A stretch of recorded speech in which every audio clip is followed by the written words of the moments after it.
Landhi railway station پر کلیوں میں کھانا تقسیم کیا جا رہا ہے اور عالمگیر ویلفیئر کے ساتھ سید فاؤنڈیشن مل کر ان میں کھانا تقسیم کر رہے ہیں۔ سیلاب کی وجہ سے ٹرینیں چلنا بند ہو گئی تھیں اور اس وقت سے لے کے اب تک کلی حضرات میں کھانا تقسیم کیا جا رہا ہے، اور جب تک ریلوے کا نظام بحال نہیں ہو جاتا انشاءاللہ جب تک عالمگیر اور سید فاؤنڈیشن مل کر ان میں کھانا تقسیم کرتا رہے گا۔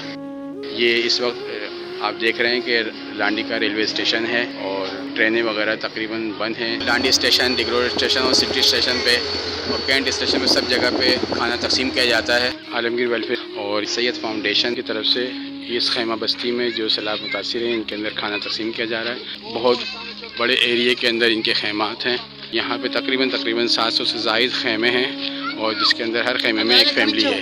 ہر فیملی میں 4 5 افراد ہیں۔